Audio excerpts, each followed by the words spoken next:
ads are useful for their purpose, but they are no substitute for brains.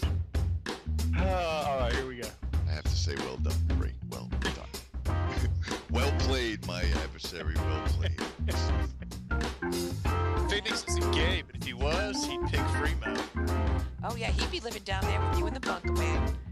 Woo! Once you go free, you always do the Z.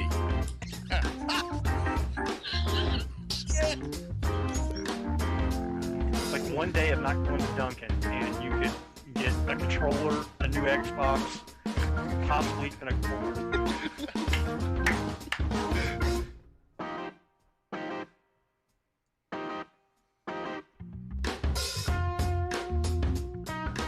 And now, the guys that went on a beer run 2 years ago.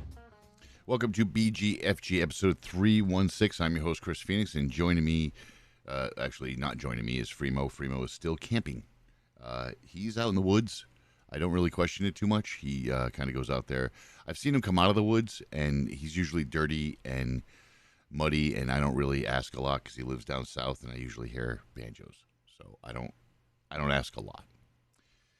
Before we get into this week's show, I just thought it was important.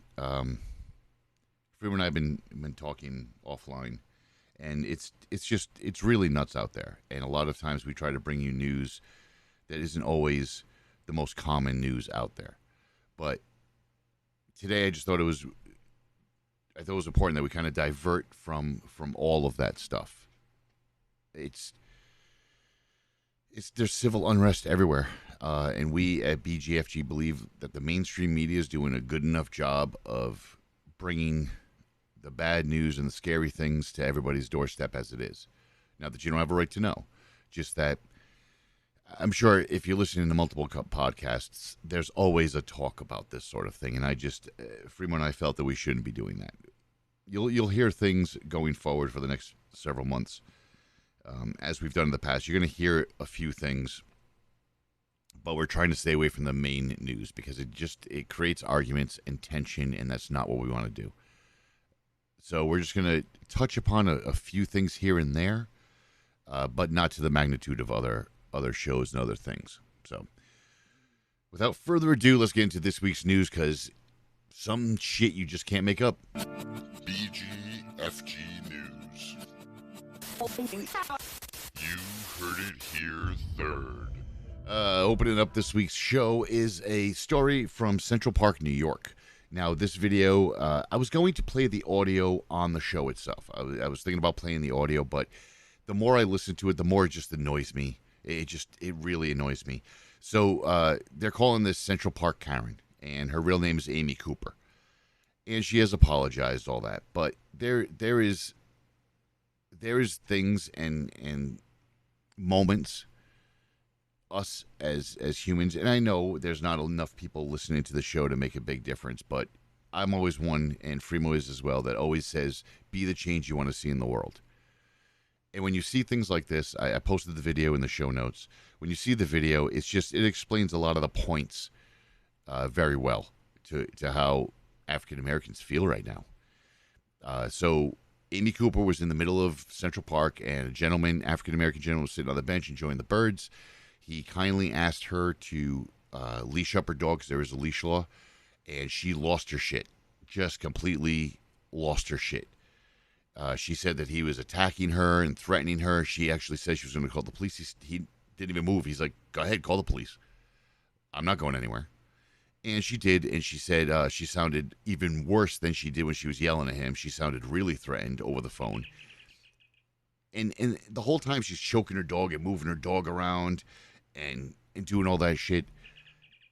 Well, she ended up returning the dog to the shelter that she got it from because there was so much outrage as to how she was yanking this dog around. She was absolutely off the hinges, completely racist. She worked at Frank Templeton Investments. They fired her. They said, we don't accept anything like that. And she did. I sincerely and humbly apologized to everyone. It's hard not to address these situations without getting into huge debates. The bottom line is you were wrong. And without going too far into any of this stuff that's going on, which is absolutely a tragedy on many levels, Even friends of mine that are African American have said that they've gotten phone calls from people they haven't heard from in years or months, asking if there's something they can do. Look, I have friends that are African American. I don't count them as African American friends because they're just my friends. See, the whole point to this, police need to be policed, period. And on the flip side, the people that aren't the police, if you want to stop racism, just stop being racist. That's it. Hire the best person for the job. Greet everybody the same way. There's 100 different things. Growing up low income, myself and my wife have had tough growing up. You just don't be the change you want to see in the world. That's the best way to put it. But Central Park Karen is going to be out there forever. And if you haven't seen the video, I posted in the show notes. Go see the video. It's outrageous. And if you're sitting there for some ungodly reason going, I don't understand what all the problem is. I don't see any of these problems. Take your elitist ass over to YouTube and watch that video. And that's the problem. You know what else is another problem? So oh, wait a minute. The greatest yam in the world. Hired a new press secretary named, I think it's Kaylee McKenna. McKinnon? No, McKenna's the actor. She's the new spokeshole for the Yam. And she at her press conference, she's the queen. If you haven't seen this lady talk, she is the queen of doublespeak. She is that college girl that you knew of that worked at your local donut shop or coffee shop or whatever store you were at that gave you a hard time constantly because you thought she was smarter than everybody else, and she's just another privileged brat. Well, she's now the spokeshole for the Yam, and she wanted to let everybody know at the press conference good things that the president's doing. He donated all of his yearly salary to the Department of Health and Human Services. That is good. I'm not gonna crush him on that. The guy's a multimillionaire, and he said during his campaign that he would more than happily donate his money, his salary, to government causes. I agree. That's a hell of an idea if you don't need the money. And he did.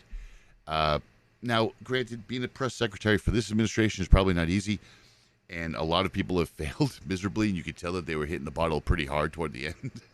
Because it's just crazy trying to keep up with them. You got to wake up and go and look at Twitter and go, what did he say last night? So you can spend half of your day trying to diffuse that situation, while the second half of the day you're trying to not allow him to create another situation. So she's talking about the money that he's donated, and she holds up his check, the whole check, the stub, everything. So all of his account numbers and everything else are right there for his personal account that the check's being deposited to. I think that is absolutely hilarious. And of course, you know, people in the White House are saying, no, there's not a problem. We have plenty of security checks in place. Plenty of security. You do. You do. That's awesome, because not every other American can do that. So I'm glad you can. That is great. Had routing numbers on it, account numbers. But I'm glad that it's perfectly safe for you and all that. In unrelated news, Eva Velasquez, the president and CEO of Identity Theft Resource Center, who is an advisor to the White House, she's going to be taking some time off to reassess her job. Oh, this is just it. I can't understand it. And then yet again, The greatest yam in the world. decided that apparently he's still.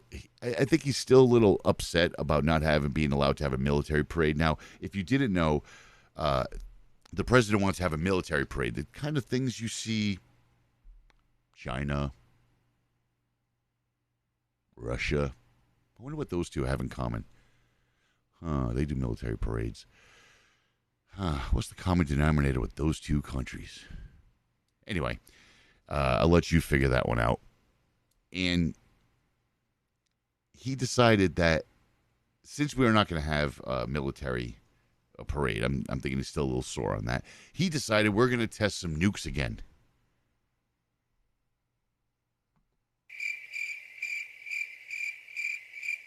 Yeah, we're going to test some nuclear weapons. Why not, right? This came up after someone in the media made accusations that China and Russia are testing low-yield nukes, which has not been proven at all in any way, shape, or form. It was just somebody that accused them of doing it. Apparently, the president went off on a tangent and decided that we need to undo decades of work with other countries for anti-nukes, and let's just test some, because that'd be a hell of an idea. I can't get it.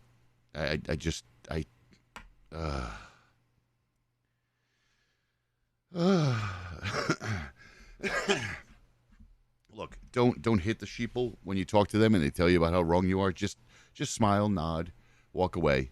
Because I don't have any answers for this. Because equally stupid is the stuff that Zuckerberg's been doing. So as much as we love to beat on Facebook nonstop, and they deserve it. If you listen to the show and you read the things that we've posted, you'll understand why companies like that. And it's not just Facebook. It's not like, oh well, Chris had some sort of problem on Facebook. That's why he hates it so much. Or his girlfriend left him, and I don't have a girlfriend. I have a wife.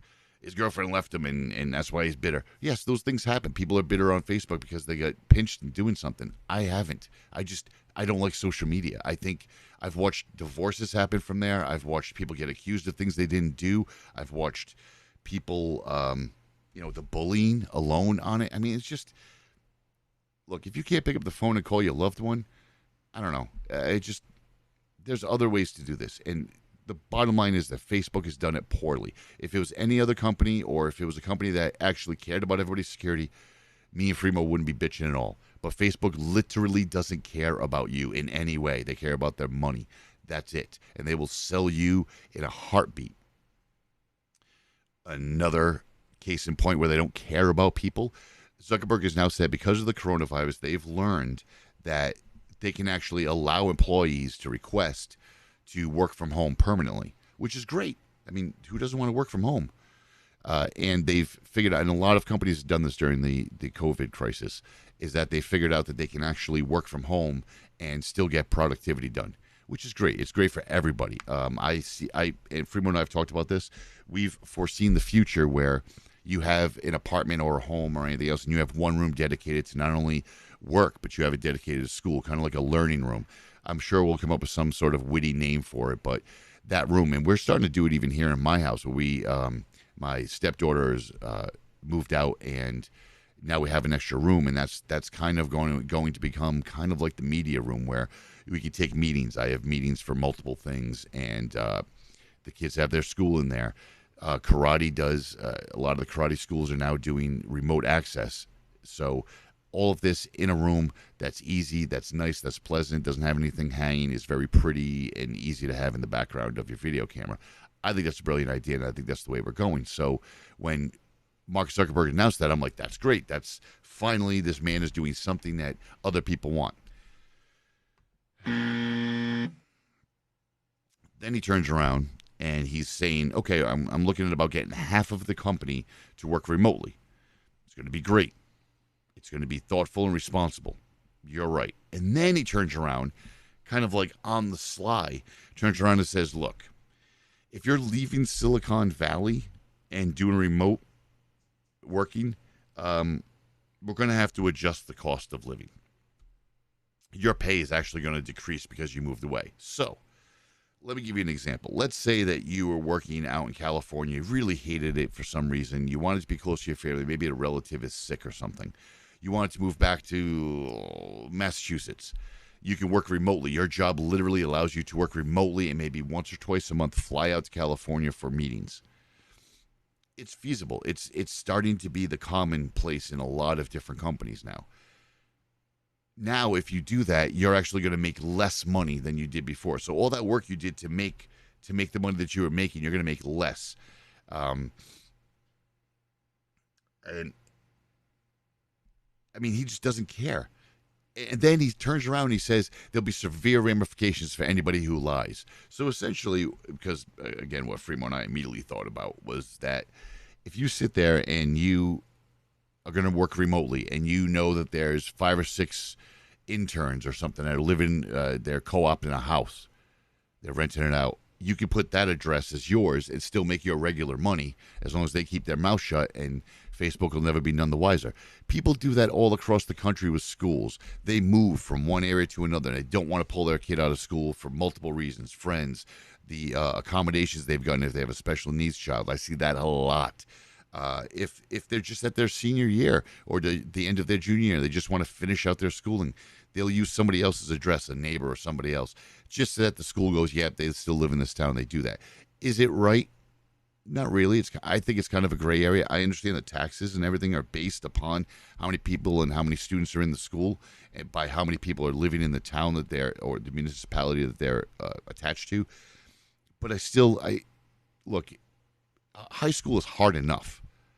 I barely remember it, but high school is hard enough. I have kids going through it now. The last thing you want to do is pull a kid out of the school when they just are getting comfortable and then throwing them into something else.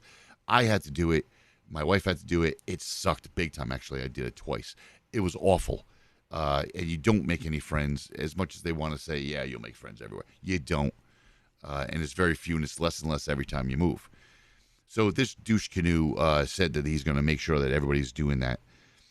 Now, if you think I'm picking on Facebook, let me tell you, Canada, again, you're not going to see this in mainstream news, Canada just fined them $6.5 billion for false privacy claims. And at the end of it, you can look this up too. At the end of it, did they say that they're going to change those policies? No. They did not say that in any way. What they simply said was, we apologize. Here's the check. Here's the first installment. They have no intention of changing any of that. They don't. And that's just the way they're going to do it. And they're going to continue to do it that way. And it's a damn shame. So we're not picking on them for no reason. We're picking on them because they're jackholes. That's it, and that's that. All right, let's get into this week's music. I picked on something a little different. This is a two-man band out of England. Think of it like the Black Keys. Excuse me. This is a bassist and a drummer. Very good things. They're called the Royal Blood. They're currently working on their third album. They just had to put it on pause because of the COVID crisis, but they are coming out with their third album. This is Royal Blood. It's called Figure It Out. And on the other side, come back. We're going to talk about some Pac-Man. Pac-Man's got a birthday. We're going to talk about some mean stuff that's going on online. And there's some stuff going on in space, too. Here's Royal Blood.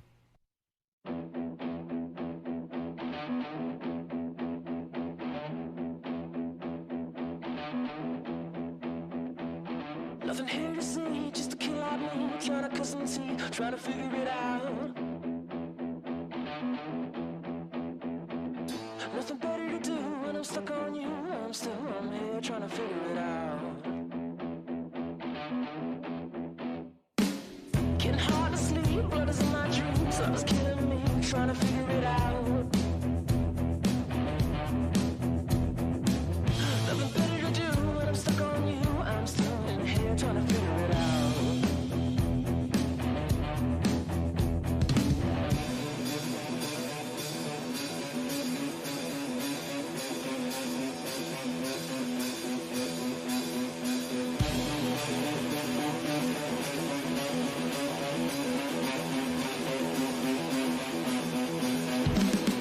I let it go, cause I won't see you later when we're not allowed to talk it out. I said I'd go, promised I won't show, but I'm still trying to figure it out. I blow my shoe, take a plan on you, but you didn't know I planned it out. I said I'd go, yeah, I won't see you later when we're not allowed to figure it out.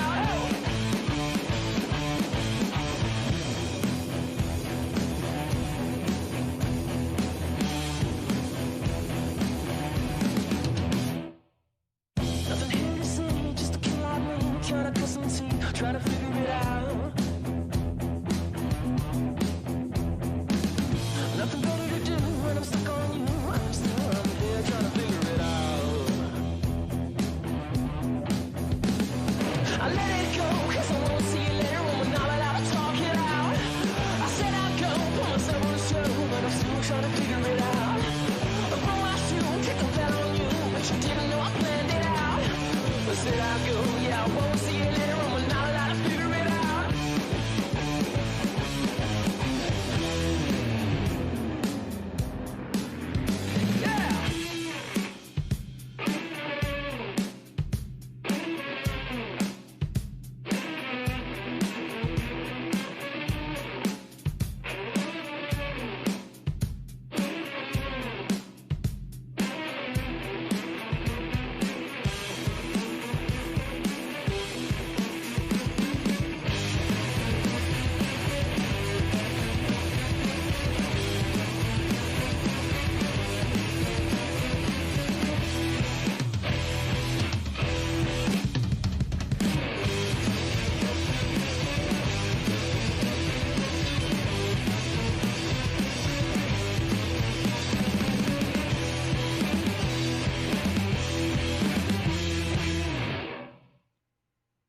Good stuff. Royal Blood. Figure It Out on BGFG. I really like that song. I'm a sucker for the two-man bands, small bands. I don't like really busy bands. Like a good example, Slipknot. They have 17 members up on stage. It sounds good, but it's just, for me, it's not. I have a different taste in music, but I have a very eclectic taste in multiple music. Anyway, let's get into Stick Style for this week. Gaming.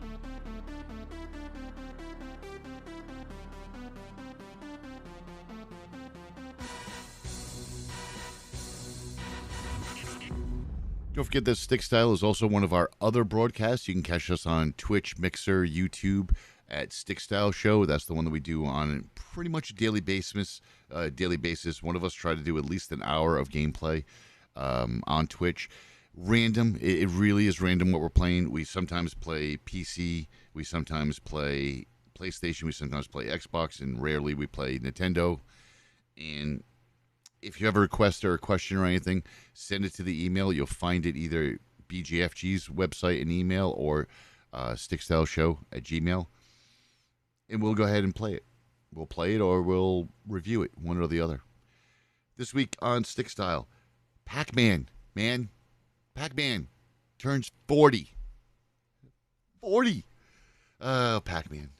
Now, there's many, I will do some nostalgia because I'm sure you all can too. Our age group kind of grew up at roller skating rinks, arcades. Where else would we find these? Restaurants. We had to go pick up. There wasn't really delivery. I mean, there was delivery, but it wasn't that common. Sometimes you went to the place. We spent a lot more time out. And when we were out, whether it was at a laundromat, there was always a coin-operated machine somewhere. If you were lucky, you had a Neo Geo machine that maybe had 3 or 4 games on it. But more times than not, you had basic games. A Galaga, a Space Invaders, and or a Pac-Man. So you became very, very close to these games. Bowling alleys, another place you spent a lot of time.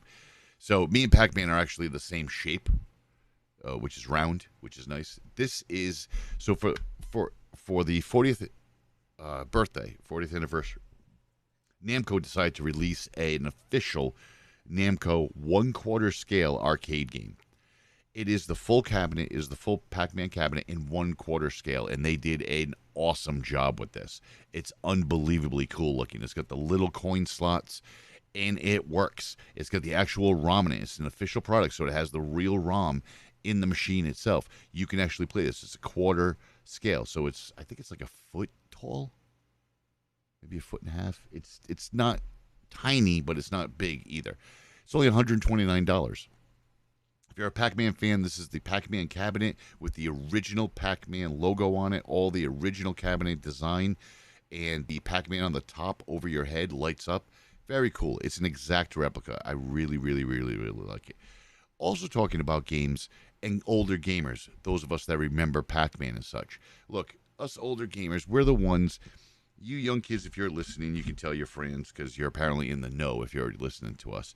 And if you're not, and as we've told you 100 times, if you're thinking about getting back into gaming or you're thinking about doing it for the first time and you didn't do it when we were younger and you're our age, do it. Do it. It's fun. You're going to find something that works for you, and it's great to get your head out of what's going on outside the nonsense.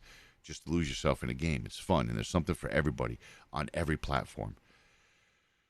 What bothers me is the people that bitch and moan. We reported last week that the new game Valorant, which, by the way, is now live. You can download that and give that a whirl. Valorant's the new hotness, and originally it was a closed beta, but it was popularized because they sent a lot of passes to streamers, popular streamers, so they would play and their people would play. And then, of course, that got sideways because they had to put it off to the side, and then they had people running rooms for 24 hours that were just dropping...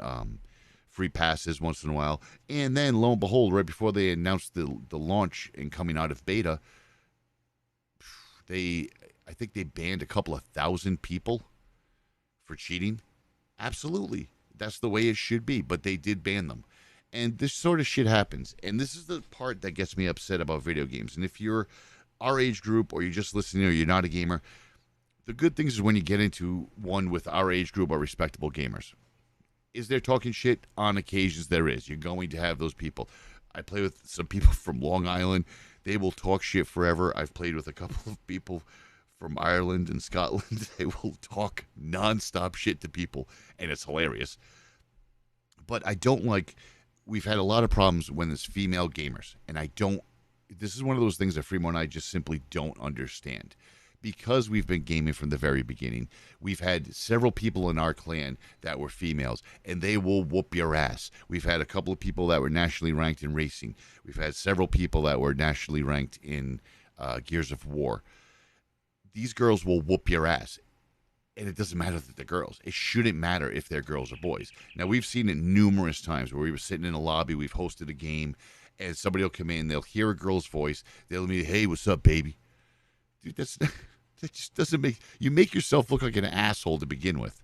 But unfortunately, these type of just assholes are on the internet. You're going to find that. There is extremely toxic communities that you kind of can't even game with, or you have to shut off the voice chat volume because they're so toxic it's not even funny. There's this lady she actually holds the record for the oldest professional streamer. Her name's Shirley Curry. She's also known as the Skyrim Grandma. She's been playing Skyrim since 2007. She's a champ, and she's good. And there's always some douchebags that go into her comments and start throwing negativity out there, whether it's a female thing, or you don't have the latest patch, or why do you keep doing that same mission? Look, I've done that, where I've found that there's certain missions or certain things I'd like to do. Let's say one night I'm just having a tough day at work or with the kids or something, and I want to come home. I'm going to jump into like a boss battle just because it's busy and it's something to do. Does it mean anything? No. Am I looting shit? Yeah. But it's for me to decide whether she wants to get the latest patch and get the latest update. That's up to her. Maybe it's working right for her. I know I've had games where I've had a shit ton of problems, and then once it was working, a patch came out. I'm like, I ain't doing that. I ain't going through all this again. Nope. So I just play it the way it was until I cannot play it anymore. And people are giving her shit, so much so that now the Skyrim Grandma, who literally is the oldest professional streamer, is going to take a break. She's going to change up her schedule a little bit because basically she said the negativity is getting to her now. And I think that's a damn shame because eventually, and I know those people wouldn't be listening to the show, but eventually you have to think that those people that do make fun of people to that magnitude, and you can go on YouTube and look up toxic gaming communities, and you'll hear some shit that's just like, really? And I've told people that live myself. I'm like, you would never say that to my face. Yeah, what are you, tough guy? Yes, I'm 6'3", over 300 pounds, and I have multiple black belt stripes. Yes, I will whoop your ass if you ever said that to my face. Bad, right there. It's disrespectful. And you're going to constantly find that. And I've only fallen down that hole once or twice because they have gotten me so irate and I couldn't get rid of them. This poor lady, I can't even remember. I don't even think I want to say she's in her 80s. I didn't get her age. I want to say she's in her 80s. But again, those negative comments are not needed. They're not. I can't stand that. That's the problem that's going on in the world today, is those types of things. Be the change you want to see in the world. If you see somebody doing something that you do not agree with, say something. Stop being a sheep and walking away. If it's two guys that came out of the bar that are arguing about to have a fist fight and it's one-on-one, okay. And if you happen to be standing there, make sure they're not going to kill each other. When one falls down, they fall down. It's over. But, to sit there and entice people or to poke at people, it's disgusting. Speaking of gaming, before we wrap up the gaming section, I've gotten a lot of neighbors lately that have been asking me about what computers to buy, because they've had a little bit extra money now. They get their stimulus money. They want to replace the computer or upgrade the computer they currently have because they're working at home now. So what I did was I literally just went online and tried to find the best site that I thought that had a comprehensive list of multiple prices. Fremo and I have tried to do that a bunch of times on this show. It's very difficult to give an answer to everybody about all the stuff that they may or may not want. There's 100 different scenarios. Do you have multiple things open all at once? Do you want to run a TV-sized monitor? Do you want to run multiple monitors? Do you want just one monitor? Do you want to do a lot of gaming? Do you want to do a lot of graphics design? There's all of these pieces of the equation. I think right now for the most common person, and again, talking to my neighbors and stuff and trying to get them to understand different things. I think the easiest way to do this right now is to just say, go to the site, look at your price range. In your price range, you're going to have to decide. Now, again, as Fremo and I have said numerous times on this show, do your homework. Look at the stuff. You usually have 3 levels of whichever processor you decide, AMD or Intel. You usually have like 3 levels that you can go with. Same thing with video cards. Is usually with that, which each company, there's usually about 3 tiers, low, medium, and high, and that's exactly what it is: low, medium, and high. Don't get caught up in all this nonsense, man. Just low, medium, and high. 8 gigs of RAM is great, or is adequate. 16 is more comfortable. 32 if you want to really go hard. 3 tiers. That's it. The number 3. We've said it numerous times. The number 3. It's a magic number. Follow it. Decide the money that you want to spend, and then go from there. If you want to look and see how much the parts are going to cost that you really want, like you really, really have to have a 2080 card. That's what you have to have. Okay. Build everything around that. If you sit there and say, I want a cool case, I want this case that I saw at my friend's house that's all colored and it sits on his desk, it's tiny. Start with that. You will find something. This site is a good start. There's a lot of companies out there. Origin PC is one of my favorites right now, just for the simple fact that you can buy a computer that has both a PC and an Xbox in it, or a PC and a PlayStation in it, and it captures all that shit. One side plugs into your TV, the other side plugs into your monitor on your computer desk. Bob's your uncle. You got everything you need right there. You got your PC gaming, you got your console gaming right there, built into the same box, and it's the smaller version of my rig that I have here. Love it. Love this rig. Love it. Look at the site. It's right there in the show notes. The link is right there. Pick your price and then go from there. You're really not going to make a bad. You're not going to make a bad choice right now at all. Even if you went with a Mac and you wanted to do some AAA gaming, which means games that are very popular, they are there for the Mac, and you can get it done. Steam as well. So I'm hard pressed to pick one thing for a certain price. Send me an email. Give me a price range and what your priorities are, and I'll build you out one real quick. It'll take me 10 minutes to build out a decent one. Let's get into For What It's Worth and wrap up this wonderful show.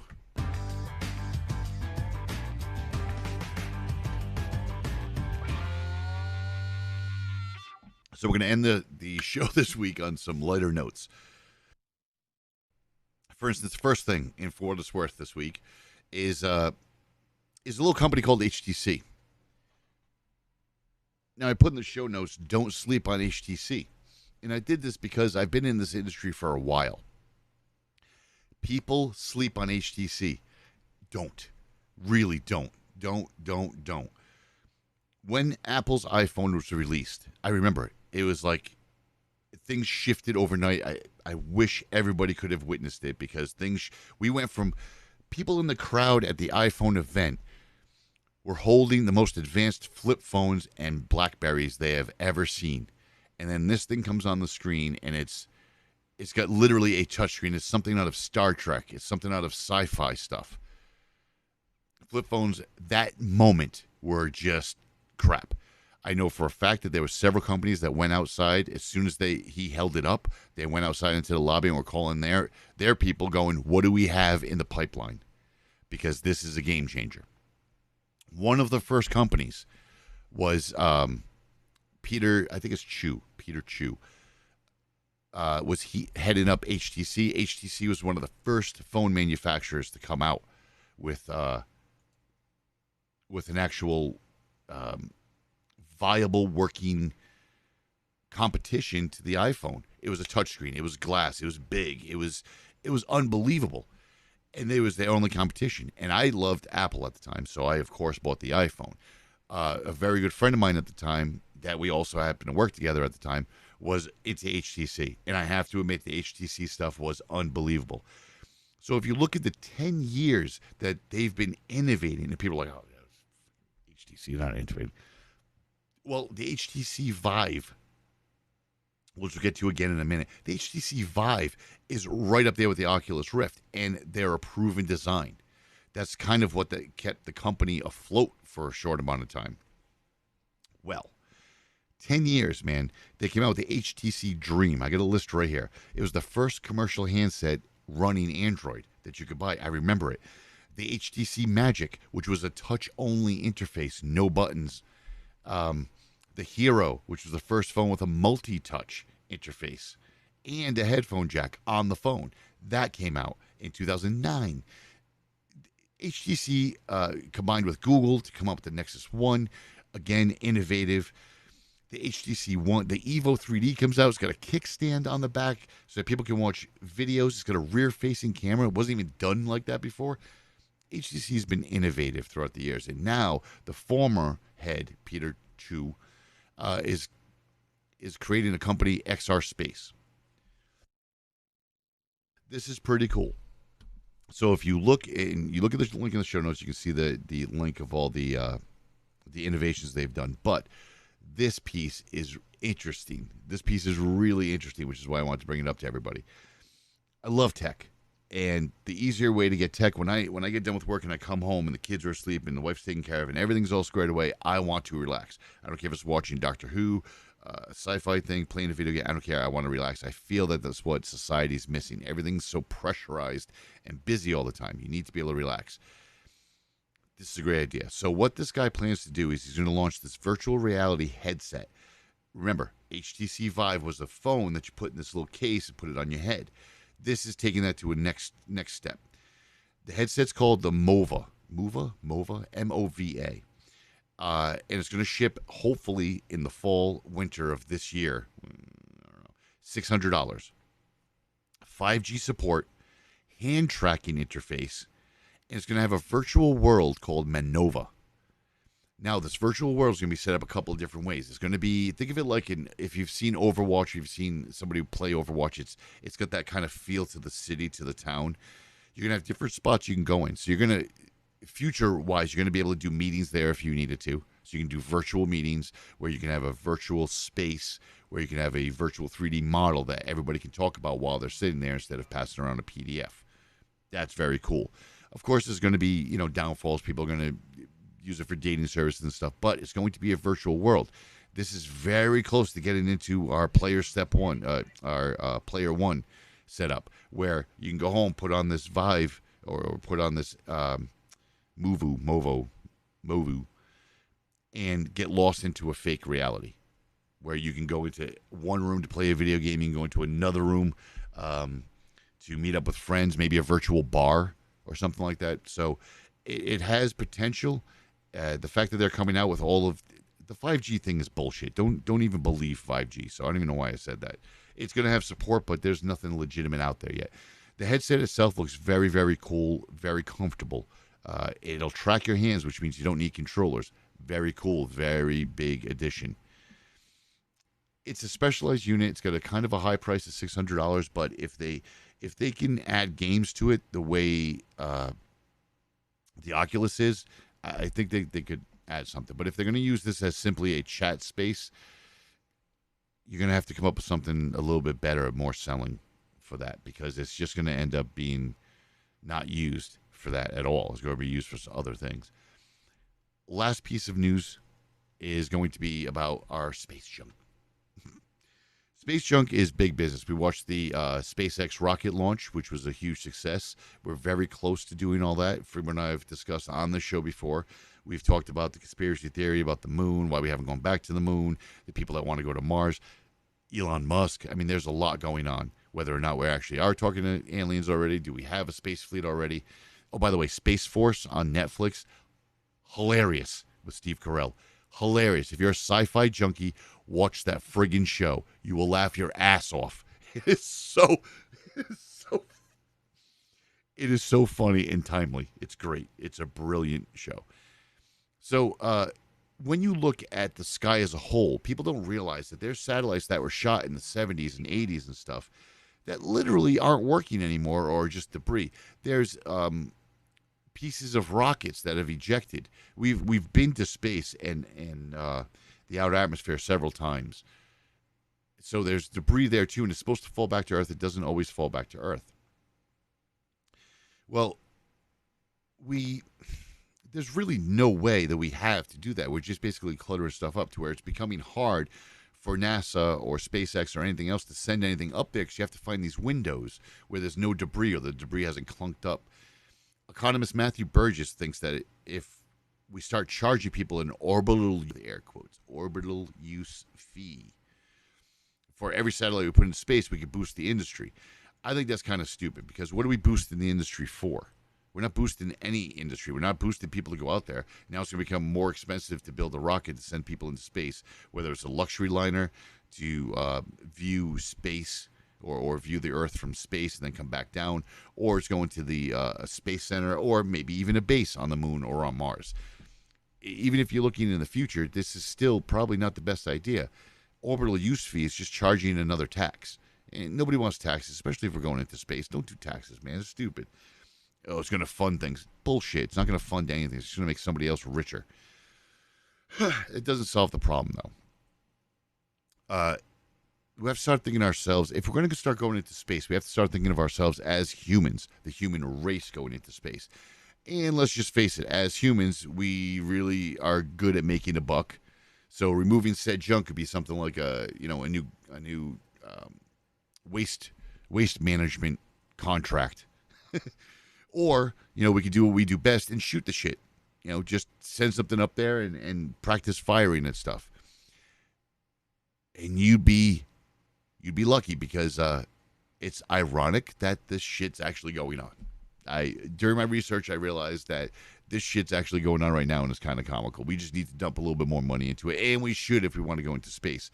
So the first one that makes me absolutely chuckle and warms my heart is the laser broom. Broom, like a witch's broom. Laser broom. The laser broom is shot from Earth, and it will clear a path. The idea is that it will shoot the lasers and heat up these things so much they'll start falling, hit our orbit, and burn up before they hit the ground. Good idea. The downfall of this, immediately I'm like, well, what happens if it doesn't fall apart quick enough? It's going to fall to Earth and it's going to hurt somebody and land in somebody's house and kill people.